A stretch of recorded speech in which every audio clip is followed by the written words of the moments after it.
Okay, so we call this the secret glow of nanobits from the kitchen. And the basic idea is to use a chemical reaction to convert an everyday material, which is just a solution of table sugar and water, into these nanometer scaled fluorescent particles called carbon quantum dots, or we call them C dots. And once they make these C dots, we look at the interaction of light with the materials, and they excite fluorescence if you use an ultraviolet light or a green laser, but not a red laser because it's not energetic enough. We have the students do some fun activities with the C dots, like secret writing or trapping their glowing fingerprints. And we also provide some suggestions that a teacher or the students could do that yield slightly different results with just the same procedure. And that can lead to some discussion with their observations. Hello, I'm Ginger. I'm Bob. Welcome to Nanobits from the Kitchen. Absolutely. So, you want a gram or a gram and a half? 1.2? 1.2? Sure. Ish. Yeah, the beautiful thing is that they're not critical. No, it doesn't really matter. About 10 to 12 mils of water. 10 to 12 grams. We do most stuff by mass because it's easy.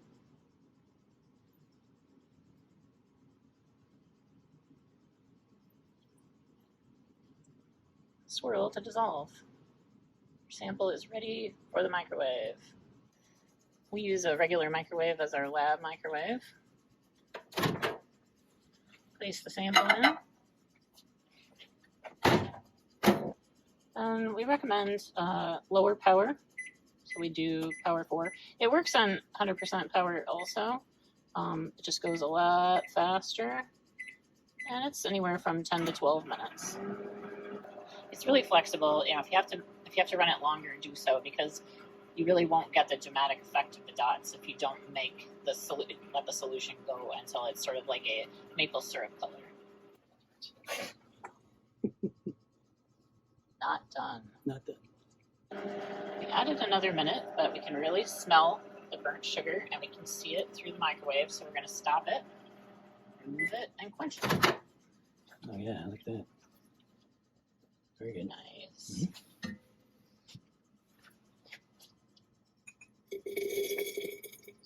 Pour it right in, and then swirl to dissolve. You can make just a plain sugar solution that hasn't been cooked and place it next to the cooked solution so the students can observe the differences. What we have here are 2 sugar solutions. The one on the right is the one that you just saw us make. The one on the left was made by adding a nitrogen-containing compound called urea. If you have access to that, or maybe ammonia, that's a very nice combination to try because you'll see when we turn on the black light, they do look a bit different.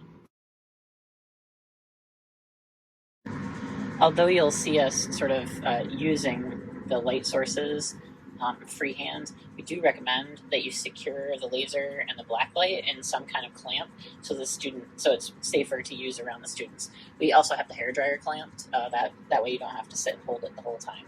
So then what you can do with the black light is turn it on like this. So for the red and green lasers, because they have a button that you have to push down in order to make them deploy, what we've done is we put a hose barb on, and if you just press the button down, you can slide the hose barb over it, and that will allow the green light to shine without anybody having to hold the button. So you can see on the left, we've got very green looking solution from the urea sugar dots. And on the right, it's a little bit more subtle, although you can see a little bit of fluorescence. We've placed both dots into square pipettes, and now we'll shine them with the UV light and the lasers. So you can see a lot more photoluminescence from the urea sample, but there is some that you can see in the sugar dot sample. I think there's slightly different colors too. Yeah, usually the sugar dots are sometimes like a yellowish color for their fluorescence, and the urea dots are much more green. Now we're shining a green laser, I think a 535 nanometer laser, and it's green, and you can see that they're both fluorescing orange. So you have the same effect in each, in this case, regardless of the composition. this is with the red laser pointer. It's really for the students just to illustrate the difference between the green and red is that most likely at the red wavelength, you just don't have the right wavelength in order to create the fluorescence. If you happen to have a little glow-in-the-dark silly putty, you sort of show the students how it also seems to glow under the UV light, like the urea dots and the sugar dots, and it has one other special feature. When you turn the light out, we talk about how that continues to glow. This is phosphorescence. Over here, we've written secret messages on filter paper using a cotton swab. We have the urea sample and we have the sugar dot sample. And what you might also want to have them do is put another mark on these with the uncooked sugar solution. When you turn the light on, all you can really see is sort of like the shade behind it. Basically, there's no glow and no real difference between the U and the N and the S and the N. So even if you don't have the urea, we have a really nice sample with the urea sample, but the sugar dots too, they're holding up under the black light. Okay, now we're going to take them back. Under the room light, you can't really tell any difference between them. There's a little discoloration with the U and the S, but mostly you can't tell a difference between them.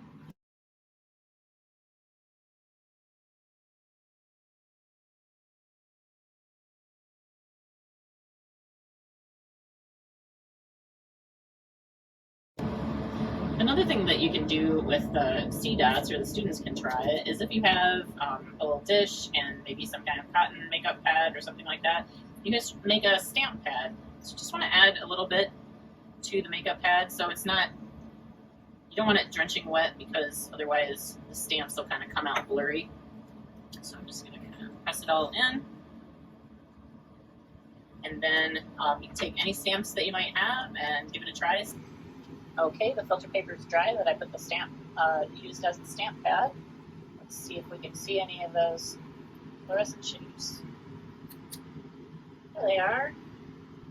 Kind of hard to tell what they are. Here's the N for navy. That one usually shows up pretty well because it's a fairly large stamp. So if you happen to have a large stamp, it'll probably work for the students.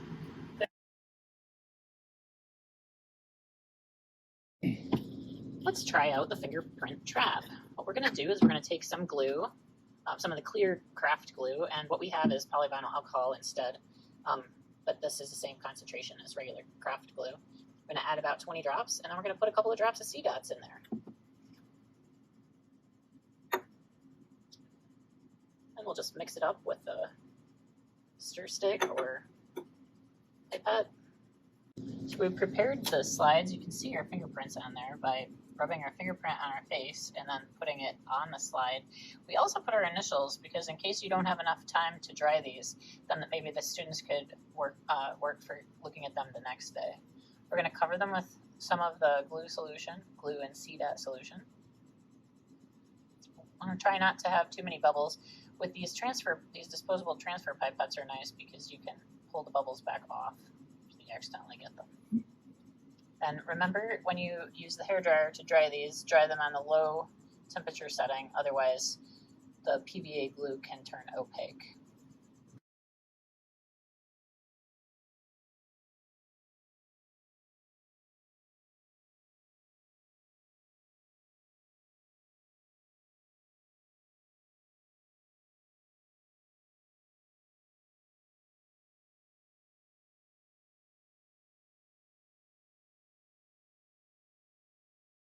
Hold it just right. If we hold it just right and try to zoom in a little bit, the more closer I get, the more it bites me. There you go. Maybe. Let's see what it is. There we go. There's the fingerprint.